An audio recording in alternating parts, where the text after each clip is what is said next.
Welcome back to another episode of Breaking Quiet. I'm your host, Mary Beth Hill. I'm a person in long-term recovery, but I am also somebody who has successfully reintegrated society after incarceration. Breaking Quiet is a podcast created for women, by women, a platform where we can elevate our voices and really talk about the struggles that we've struggled through our addiction and incarceration. I am so excited to tell you for the next several weeks, we're taking a turn.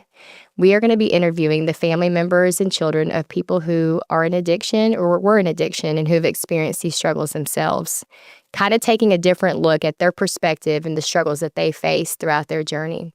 Today, I'm so excited to have my sweet little baby on here, Ava Noble. Ava is 21 years old. Ava is a sister of somebody who struggled with addiction. So we're just going to get off into it. How are you today? I'm good. How are you? I'm so excited to do this. I'm so excited you got to come down and be here with us today. Are you ready? I'm ready. Okay. So I always like to start off from the beginning and kind of just let's talk about you for a little bit, right? Like, where are you from, Ava? I'm from Heber Springs, Arkansas. Oh, we love Heber Springs. So we spend a lot of summers in Heber Springs on the lake. That's my kids' happy place. And that's where we go whenever we're ready to unwind, right? Yeah. So kind of tell me a little bit about yourself. Well, I've grown up in Heber. I was born there and I've been there ever since. Graduated there in 2022. And now I'm working at Ace Hardware and just trying to figure out what's coming next. Yeah. I'm from a family of musicians. You do. So I'm trying to make my own in that way too. Yeah, and if you guys ever get the chance to go to Ava's page, she loves to do all kinds of things singing. I was telling Ava before we started the podcast that a lot of times at night when I can't sleep, I love going to Ava's page and listening to her play her guitar and her sing her songs, and it helps calm my mind before I get ready to go to bed. That's an amazing thing, yeah. Yeah, so kind of let's talk about it, right? So your sister was a good friend of mine, Isla, and kind of tell me about your childhood growing up with her. So we've got plenty of videos where life really appeared to be normal and seemed to be normal for like siblings. There's a 15-year age gap between her. Yeah. So she was 15 when I was born. So by the time she moved out, like as soon as she was able to, by 18. So by the time I was 3 and starting to form memories, she was already like doing her own thing. Yeah. But we stayed close as far as, phone calls all the time. She came home often. But the older I got, I think I started to realize that she didn't come home as much and I didn't see her as much. And I don't really remember if I was asking questions as far as where she was at.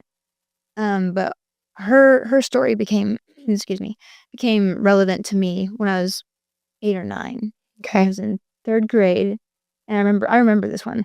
Sitting down on the couch, I was wearing a red shirt, and my parents sat with me and told me where she was, and that she wouldn't be home for quite a while, because she was in jail or prison. And then at that age, you don't really understand as far as the whys and the hows and the whens. Right. Coming home, but all it like this. A child's relationship with prison is like you killed somebody. Absolutely. Not kill somebody. Yeah, that was kind of like with my kids. Like when I went to prison, I remember I'll never forget the day before I was getting ready to turn myself in, really the week before. And I was really trying to like sit down with my kids and like explain to them like, hey, mom's going to have to be gone for a little while. And, I'm trying to tell them like I have to go away, and they were just like, why? Like, did you hurt somebody? I remember them saying that. And I was like, no. But then I had to kind of stop and think about it. Like, did I actually hurt somebody? And I kind of reverted back and I was like, I did hurt people, but unintentionally, and then I tried to really explain to them like, I was an addict, and now these are like the consequences that I'm going to have to face, before I go. And so like, as a kid, you don't even understand it then, like trying to wrap your brain around why. That's all they could say, was why. So I could only imagine like at you being 8, like trying to figure out why, sis was having to go away. And I thought she was going for drugs, and it wasn't.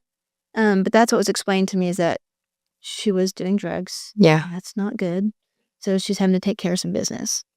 I struggled a lot with that. From that point forward of elementary school and middle school, I struggled really, really deep with that. I spent a lot of lunches in the counselor's office. In 3rd grade, it was the same year. We were watching Fox and the Hound 2 in 3rd grade. The lights were off. We're watching a cartoon, and I couldn't do it. I couldn't watch it. I cried through the whole thing. And my teacher took me out, asked me, like, "What's wrong?" It's a kid's cartoon. Yeah. But all I saw was this fox and this dog with a relationship I couldn't have with somebody I wanted it with. Yeah. Uh, but I've got some really great friends that spent a lot of those lunches with me in the counselor's office trying to talk some of that through. Absolutely. We kind of talked about this before we even started the podcast. So kind of tell me about Isla's life. Like, do you have any kind of recollection of like what her life looked like prior to her addiction? Yeah, so from what I understood, she saw a lot as far as the country as a child, which is cool. Um, her mother she struggled with some mental illness as far, and I'm not sure exactly what was happening, but there was things that she loved her the best she could, and that's what was always explained to us both. Yeah. But it just wasn't, as a child, she needed more. And so she saw a lot of that from her biological mother. Um, but our parents were traveling musicians, so she got to see and experience those gigs with them across the country. And I know she spent some time in South Dakota. I think it's Yeah. one of the Dakotas. For some time before her mother had passed away, and then my father brought her here, and then she spent a lot of time growing up in Heber, going to school in Wilburn for a little bit, and then she went to Crossroads because Heber just wasn't right for her. Right. Yeah. Small towns. Like I can relate to that. I grew up in a small town, not as small as Heber, but that's like if a lot of the people that I've been interviewing, because we're all from Arkansas. And so that's one of the things we talk about is, how rural and, how just unavailable most of these towns are. Like there's not anything to do and there's not, a lot of us, all of us have experienced some great traumas in our life, that greatly impacted like the women that eventually became. And so I can only imagine that not having that stability as a child, like even though traveling musician sounds really cool and super fun, but not having her mom, like that probably was a big impact on a lot of the reasons, Isla made the decisions that she made, you know. So you were in third grade. She goes to prison. How long was Isla there? I don't remember that time, and I really don't even remember if it was prison that time. It could have been jail. Yeah. I don't remember how long she's gone, but it would have had to have been. Oh, I think a lot of the minimums were a year. Yeah. She's gone a year. Then she'd come back. She'd be gone again. And when she left, it wasn't always prison, but she'd go back Right. somewhere else. She's very impulsive, and so she'd make decisions that would lead her elsewhere. She'd lie about it. You should be gone, which would eventually lead to another conversation of, "Where's Lala?" Which is what I grew up calling her. "Where's Lala?"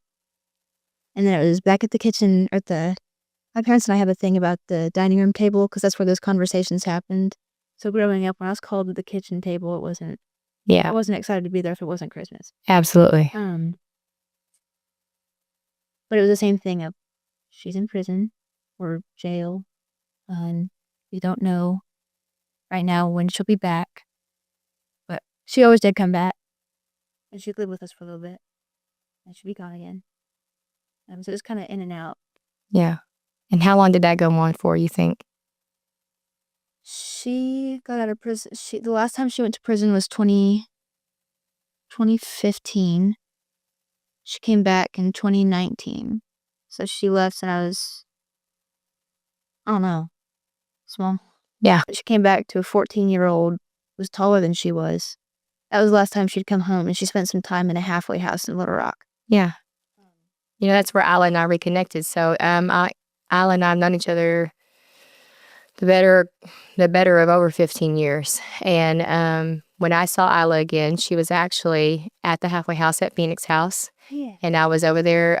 Before my incarceration, I was very fortunate that I was able to go into these spaces. People think about it like before you went to prison, but I remember telling you I was clean for almost 2 years before I went to prison. And I would run groups over at the Phoenix House. And so I would go there every Friday. And I would run these peer-led groups with the women who had just, came out of incarceration. And her and Sally were there together. And I remember she she was so excited for life when she got out that time. And she was getting all my information. And she's like, I'm going to write you. And I'm going to make sure I share this with Lisa, who was another friend of ours who was about to get out. And she was like, you're going to be in and we're getting out. And we'll make sure we write you. We'll stay in touch and we'll do all these things. And I'm like, okay, and in my mind, I'm like, we say these things all the time. Like, that's something that happens. We're going to stay in touch. Vicious cycle. But, I wish I'm going to dig because I know, like, I kept all my letters from the whole time I was down. Like, and I'm glad that I did because I had some letters from, like, my dad. I had letters from Sally. I had letters from Isla. And I had all these letters. And I'll have to dig around and try to find it for you. I went through all hers when I was looking through her stuff this past weekend. Yeah. And read them all. But yeah. Actually, I didn't read most of them. But I found them. Yeah. So when she got out this last time, how long was she staying with you guys whenever she got out that last time? So actually this time she didn't stay with us. Oh, okay. So that was different. She went right to the halfway house, which is like a whole core memory in itself. I had that last phone call with her from the prison, and that was a whole... We were on the phone and I started crying because jumping back, there was the most disappointing thing about this ugly cycle is that every time that she was supposed to get out, it'd be pushed back another year. So the last time she was in for 4 years. Yeah. Every year it was, I'm coming home this day. I'm going to see you this time. And then we were back at the kitchen table. No. Again, she's coming home this time. We're going to see her later. Now I'm 14 and we're on the phone of it's happening. Like, there is no going back. Right. I started crying because this was a thing I prayed so hard about and I couldn't. I didn't go see her in prison. Like, I don't think my parents really wanted me in that environment. Yeah, that's a rough environment to be in. I can attest to that. And that was one of the biggest things when I was incarcerated. My parents they always wanted, to travel. Of course, I was in prison in Illinois because the feds don't have a women's prison that's here in Arkansas. And my parents were like, we're going to bring the kids to come see you. And I was like, no, I don't want to do that. Number one, you guys are older and that's like an 8-hour drive to see me for 4 hours. Number two, it's traumatizing, like it's easier for me just to separate. And it's not only traumatizing for them, right? Like I wasn't trying to re-traumatize them, through all my bad choices in life. And, but it was traumatizing. I would watch these women, women are a lot different than men, like we hold these emotions, and I would watch these women go to visitation to see their families, and they were making great progress, because I was very fortunate enough to be in this treatment program inside a prison, and they would be making this great progress in treatment, and then they would go to visitation, they would come back, and it's like everything that they had made, all the progress that they had made would be gone. And rightfully so, like they could see these kids and hold them for just a little bit. And then after 4 hours of visitation, they had to leave, it's ripped away. And it's like a fresh Band-Aid all over again. And that's something that I learned very on. It was like, I didn't want to feel that. Now that might've been, looking back, I don't know if it was a good idea or not a good idea, but I think I made the right decision at the time. And I think that they made that right decision for you too, because, you're very emotional as it is, sweet baby. And I can only imagine like being able to physically see and touch her, and I think in the state prison, it's not even 4 hours. I think they get a little less time, and then you'd have to leave. Yeah. And I think for your kids, that was a good choice too, because it's not just the fresh Band-Aid for those who are incarcerated. It's for them too. Yeah. Something that's supposed to be so normal as coming home to see your mom or to fight with my sister, to get that for this long and to say, yeah, right. Yeah. You have to go home. Yeah. We talk about this a lot in the recovery space, like the disease of addiction is not a me problem, right? And it wasn't an Isla problem. Like it is genuinely a family disease, like those choices that, us as addicts make, it does not just affect us, we affect so many different people. In those moments, and I can tell you this, I know this, like we don't think about that in those moments, like who we're affecting or. That's what made me so mad. Yeah. Never understand that. Yeah. It's hard. If I can give you any insight on that, I can tell you that when I was in my addiction, I wasn't me. You know what I mean? Like I look back a lot. Like I'm very thankful when I think God was really working in my life in a lot of different moments. But when I got out of prison, I could not remember my password to my Facebook for the life of me. I couldn't get into it. You know what I mean? And I finally get into it, and I look back, and I'm like, I don't even recognize the person that I was. And I was in addiction, and I was in addiction for a long time too. We were for a long time, and I look back at that person, and I'm like, who was that person? You know what I mean? Like I'm so far removed from it now, and I think our brain does this really good job of like compartmentalizing. Like my brain's like, oh, let's compartmentalize that. Cause like even if I try to think about like all the things that happened back then, it's like I can think about it, but my brain almost like makes me think about it in third person. You know what I mean? And I think that's like my brain's way of protecting me. Like we don't need to remember those things. Good. Yeah, we don't need to remember those things. And like, What is to move forward? right. It absolutely to move forward. So if that gives you any comfort in knowing that in my addiction, like it wasn't me in control anymore, and it wasn't God in control anymore. It was literally the substances, and the devil was really just working in my life at that moment. And it made me a monster. Yeah. And being somebody who, like, the only connection I've had with addiction is watching it. I struggled with, well, I would have done this. You can't say that. That's not fair. But being angry about it for so long, I found myself, I don't know, it was the whole, well, why did you do this? There are no answers. Yeah. There are no answers. Yeah, I was angry that she couldn't think of anybody else. And being a kid, I was thinking about, like, you're leaving me behind. Yeah. And, like, I got older and thought about my parents, like, you're leaving us behind. Right. Coming from a child, it was, you're leaving me. Yeah. My parents are grown, they're probably fine, knowing they weren't. Right. Or knowing now that they weren't.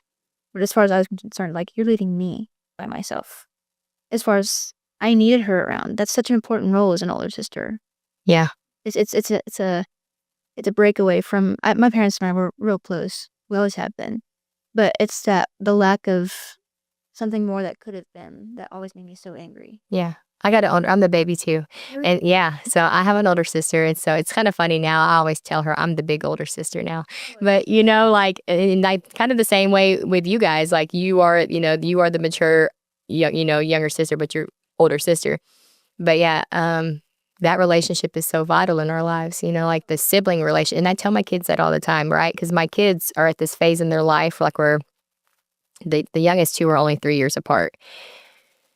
I can't wait for the day that they become best friends. You know what I mean? Because they are at that spot where they are just like, and I keep telling them, I'm like, these will always be a constant in your life. Like this relationship as siblings is always going to be constant. Like friends are going to come and go. Like you'll get a lot of friends throughout the course of your life. Like I look back when I was a kid, and I only have a couple, like two really, childhood best friends, that like I talk to.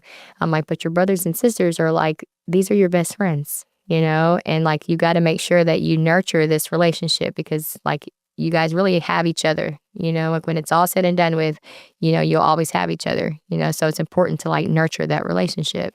So when she got out that last time, were you able to see her very much?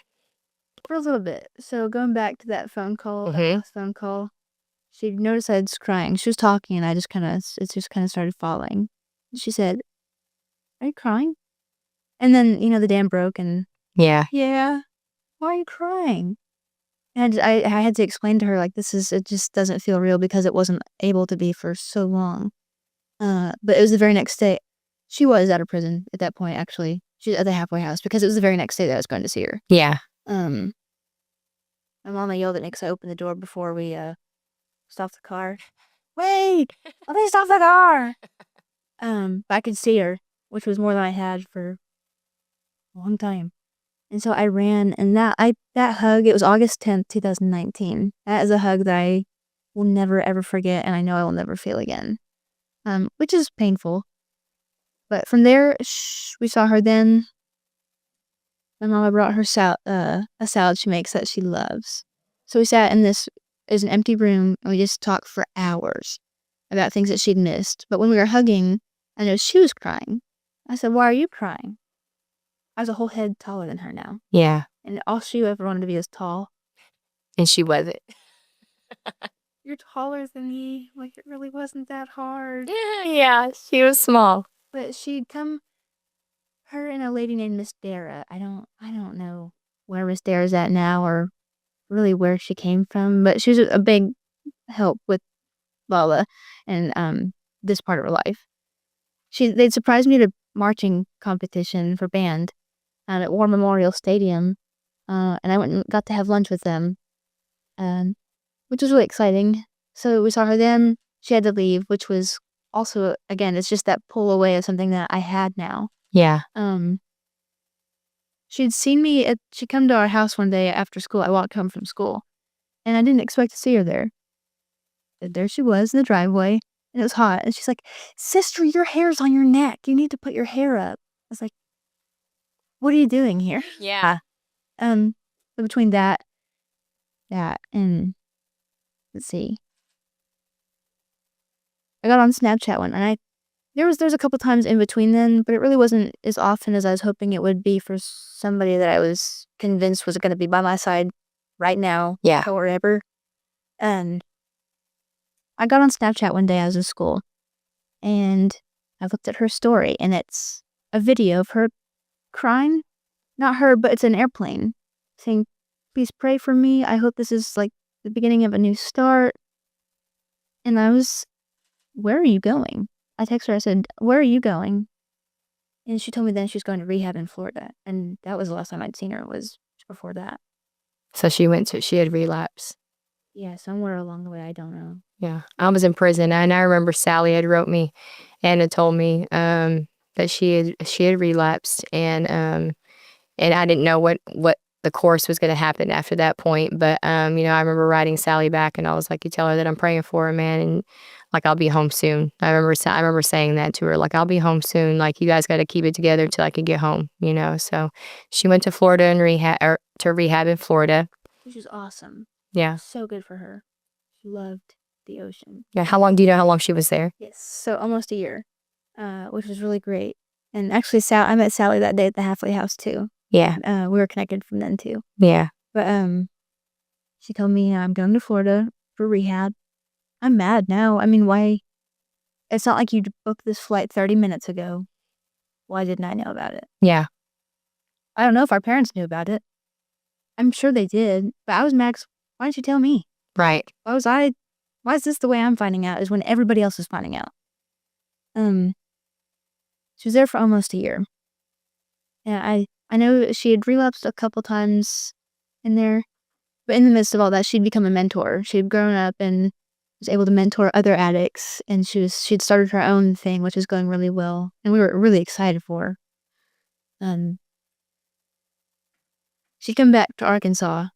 She told us she was going to come. She told my parents that she was going to come back, and they were, "Do not come back. Yeah. You have no business here. Not at home. You're always welcome home. That's not it." Right. But because she was so impulsive, you knew she wasn't just coming home. That's a lot of the problem, man. And I see it a lot. Like, a lot of times it takes that relocation change for people to do something different. Whenever you're in your familiar stomping grounds, with the same familiar people, and let's be realistic, the percentage of people who find recovery is not that great, and so it's the impulse, and it's like that lack of self-control. Like a lot of people I meet in recovery that are in Little Rock are not from here. Like it's only by the grace of God that I was able to stay here and get clean here. I literally live in the same house that I used to live in whenever my son, my oldest son, who's almost 20 now, was born. I never left this area.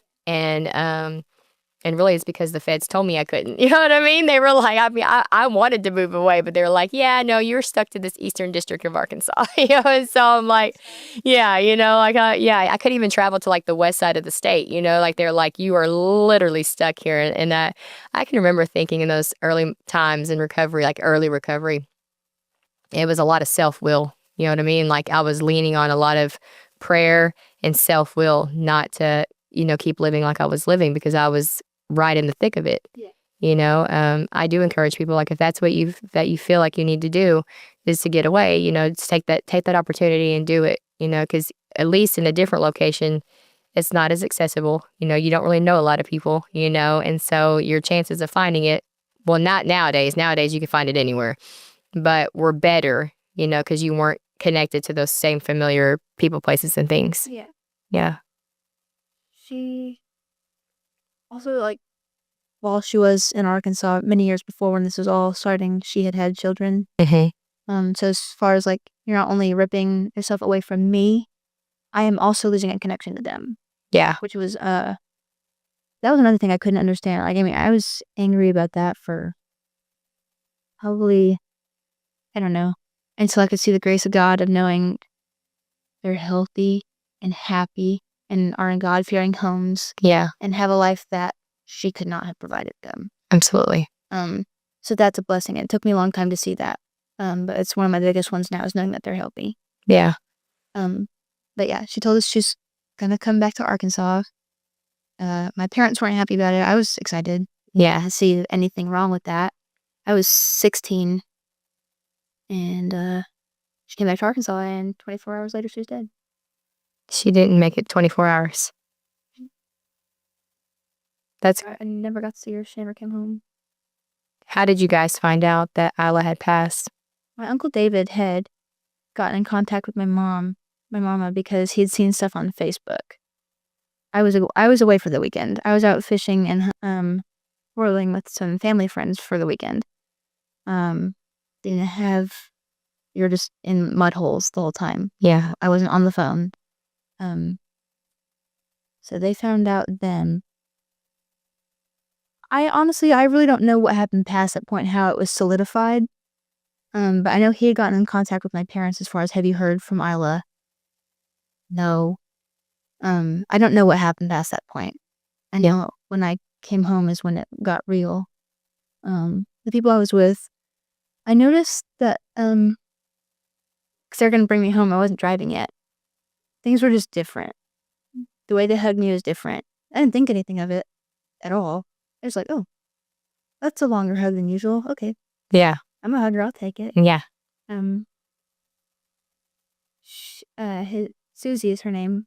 She hugged me, and she hugged me for a while, and that's when I was like, it's a long hug. I'll take it. And then Jeff, her husband, drove me back to our house, and him and my mama have this thing. They go back and forth all the time, just out of fun. I got inside, and I don't think I can recall a time where the air has ever felt so heavy. We got home. He came inside to tell my parents hello. There was no bickering, no laughing. It was, I don't know, early afternoon, late morning.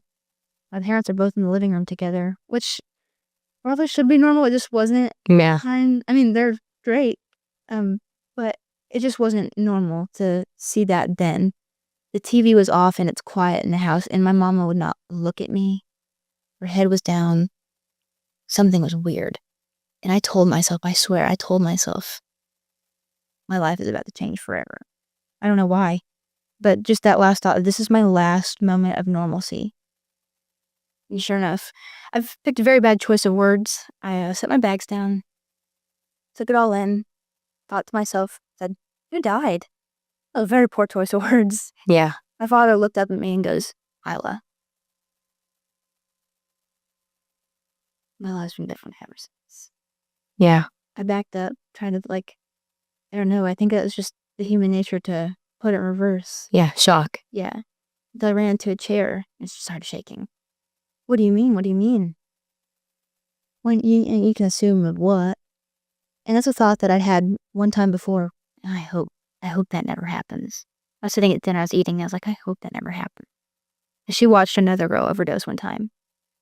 And I thought to myself, surely that's enough to break that chain, that cycle. Right. You watched it. She watched it. I mean, she was very vivid in saying, like, that girl was blue. I thought surely that was enough. Nope. Yeah. What did the days kind of look like after that? Very quiet. I just started a job at Sonic, and I'm talking like days before. I called my boss. I didn't know what to say. I didn't know them yet, and they didn't know me, my character. I don't know, how do I call in and say, respectfully, my sister's passed away. I'm not going to be at work tomorrow. I was panicking. It was my first job. Yeah. I said, my sister died. I'm not coming to work this week. And that was it. I hung up. But it was very quiet. I remember a hug. My father and I hugged, and again, it was so tight. Which is comforting, but at the same time, it was like, I went to hug you to rejoice about something. I don't want to hug like this. Yeah. Our worst nightmare had just come true, and I have nowhere to go without it. I talked to my parents, but as far as like internally, everything was different. Especially a few months beforehand, she had called to ask me, again, I was 16, so like high school graduation was still far away. She asked me, she said, "Sister, would you rather me come home for this Christmas, or would you rather me be home for a graduation?" And that in itself told me, like, geez, I took one or the other, it means you wouldn't be home for this long. But there's going to be plenty more Christmases. And we didn't get either. Yeah. She passed away August 1st of 2020. COVID had come along, everything shut down. Classes, groups stopped meeting because you couldn't. Right. And that's when she said, "I'm coming back to Arkansas." Yeah, we saw a rise. I was incarcerated in 2020, all of 2020. And I remember, I'll never forget when COVID happened. And I was watching it when they let us watch it on TV for just a little bit. But then, it kind of started creating this panic inside of the facilities. And so they ended up taking the TVs and like we had no access to any kind of like media, when it came to COVID. But I remember the letters and some of the emails that I would get that would come through. I remember getting some email and it was like they were happening one after another, after another, after another. And like almost to the point to where I was just like, I was so numb, like almost desensitized to it, like it was crazy to me. I think COVID had a huge impact on the recovery community because, they couldn't go to their meeting places, they couldn't, everybody was in such a hysteria of like, what was happening in the world, and nobody was going anywhere. They were secluded, and isolation is, even without, a pandemic added to it, right? But isolation is something that is so detrimental for people who are in recovery. Like we need that connection, like we literally, yes. Something else to hold on to. Yeah. My mom, and it's so crazy to me. Like I literally have almost 8.5 years of long-term recovery. And my mom to this day is still like, why do you still go to those meetings? Like she doesn't understand it, and it's okay. She doesn't ask me as much anymore, but, she didn't understand it, like why I needed that connection, because when we're alone to think of our own thoughts in our own heads and, we can get crazy up there. It can get kind of squirrely, and so I remember Sally had wrote me, and that was the last letter I think that I got. Well, I might have got one more from Sally after that, but she told me that she had passed away. And Sally told you? mhm, I didn't know that. yeah, that's how I found out. It was through Sally. And I was like, yeah, who now is also not with us anymore. And I remember, and I told Sally, I was like, I was kind of mean in this letter. I'm not gonna lie. I was kind of, and I kind of, Sally's like a little sister to me. And I kind of talked real bad to her, and I was like, you better, you have to stay alive. You know what I mean? Like, you have to get through this. And she's like, I promise you, I promise you. And she did, she made it through there, but it wasn't too long after I got out of prison that Sally ended up passing away too. That wasn't from addiction.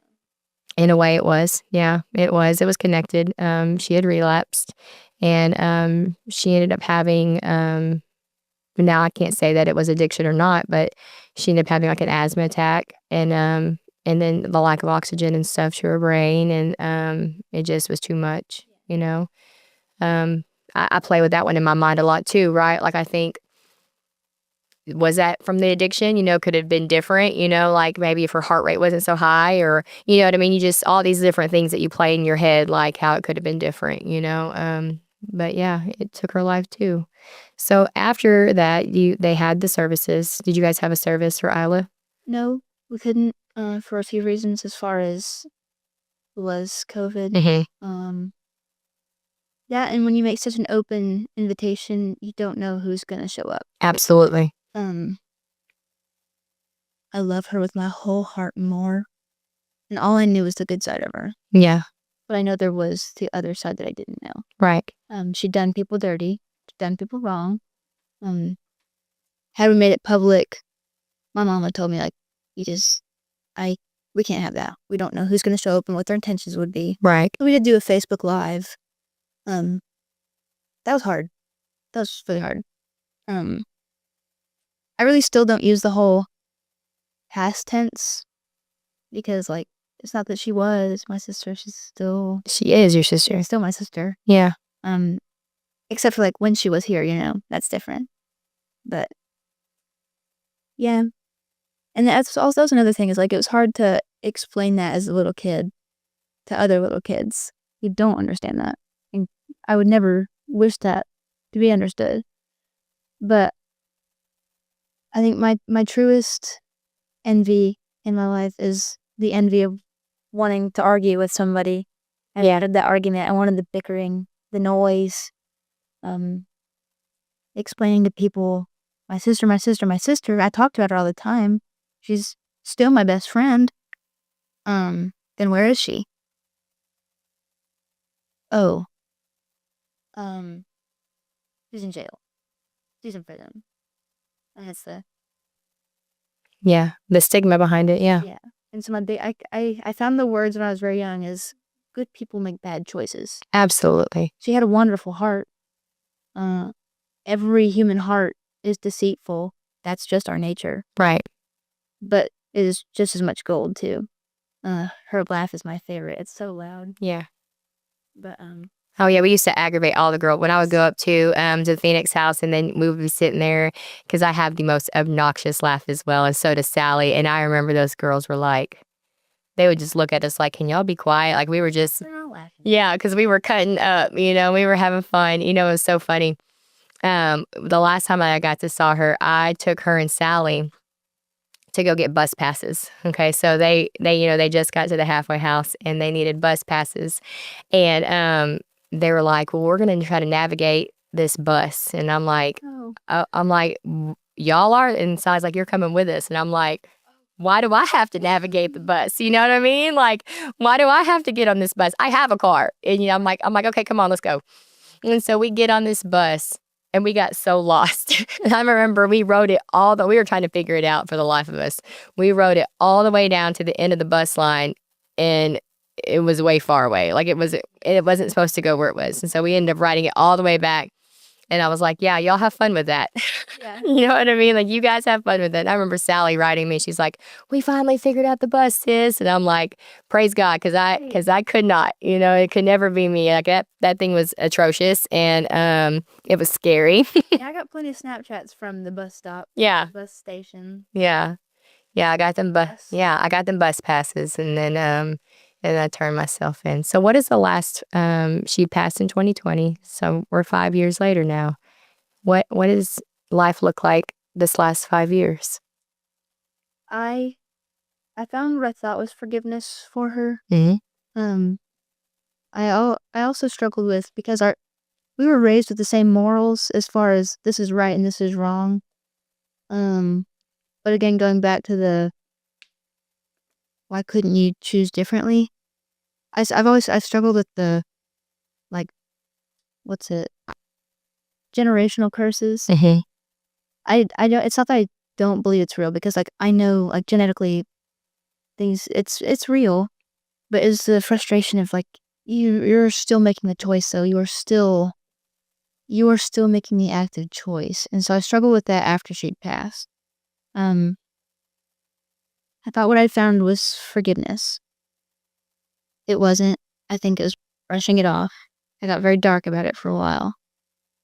As far as humor, I made other people uncomfortable about it because I didn't know how to cope with it. Yeah. I talked about it. I was very open about it.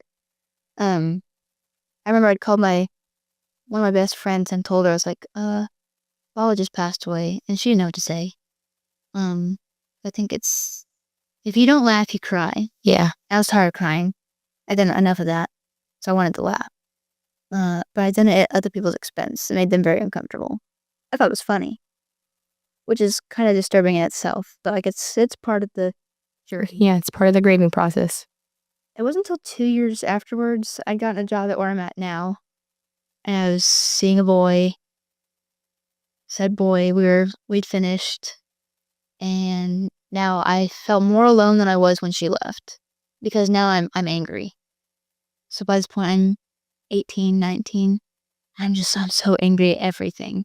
I'd gotten very bitter towards her, not even her passing, but towards her. Yeah. You did that to me. You messed up, and you made like this part of my life miserable for eternity because you couldn't make good choices. I've gotten very bitter, mixing that with dark humor. It wasn't real pretty, and I kind of strayed away from like nailing that stuff to the cross. I'd put it on myself. I'll take care of it, and all that got me was hurt. Yeah. Until one day, I was also in college. I hated college. A lot. Yeah. Hated it. So between that, relationships ending, realizing what I don't have instead of focusing on what I did have, all I wanted to do was talk to her about it, and I couldn't. So I sat in the college parking lot. I was pulling out, and I was crying. I was angry, bitter, lost, internally.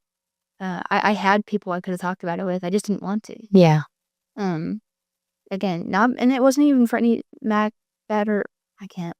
Any matter of the fact of that, like I can't talk about it. I just didn't want to. Yeah. I never felt like I was a burden. I had people ready to listen everywhere. I just didn't want to stop. Because I didn't think it wasn't that they couldn't understand. Somebody lost a daughter. Somebody lost a grandchild. Somebody lost their friend, their cousin. And like, I couldn't imagine losing a child, but they couldn't imagine losing a sister. And it's not that like one's worse than the other. It was just different. Right. So like, our father grew up with a brother and a sister. My mama had 5 brothers and a sister. And like, praise God that they had them all the way growing up. But I'm sitting here trying to figure out my own life, sulking in the fact that I have to miss you longer than I knew you. I did. I was pulling out of school one day, and I told God, I was like, I can't do this anymore. I can't live like this. And so that's where like my adult faith started there, as far as forgiveness, real forgiveness. Yeah. Not the stuff where like, it's okay. Yeah. It's okay. You didn't mean to. It's okay. Where you look through every emotion of what you're feeling, target it to why, where is it coming from? Give yourself away. I forgive you, and go forward. Yeah. Forgiveness isn't holding it over. I don't blame her anymore. Times come around where I'm unhappy with her because, again, like, I want to talk about relationships with my sister. I want to do hair and makeup with my sister, and I can't. Yeah. I still get angry. But again, I forgave. I won't forget. I can't. You can't. Because if you forget, like, there's no more awareness to be made or heard. Right. I'm very public about her story, and part of this is different too because it's outside of my little community.